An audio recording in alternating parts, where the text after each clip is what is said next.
Oi pessoal, tudo bom com vocês? Então, hoje estou aqui com essa pititica.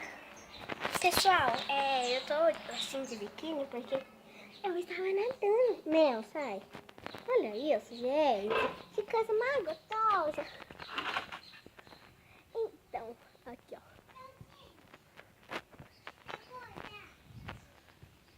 O sol tá tão quente. Tá demorando muito pra secar. Né?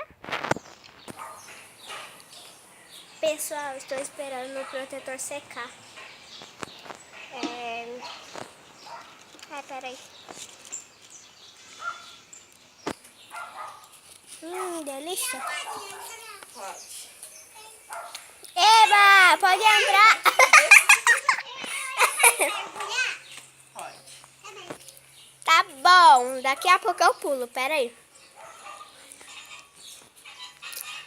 Já volto com vocês. Pessoal, do nada começou a chover, a trovejar, relampear. Não sei o que tá acontecendo. Aí eu já entrei. Acabei de sair da piscina. Deixa eu comer meu bombonzinho aqui. Mas, pessoal, eu levei um susto. Acabou de dar um trovejão aqui. Agora eu tô com medo de tomar banho. Eu sempre tenho medo.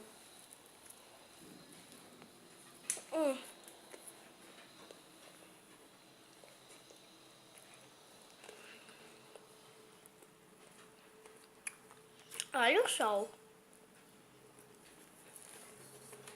Começa a trovejar, começa esse sol. Não entendo. Mas então, pessoal, foi isso. Espero que vocês tenham gostado. Se gostou, deixa seu like, se inscreve aqui embaixo. E ative o sininho de notificações que é logo aqui embaixo depois que você for inscrito. Um beijo, tchau!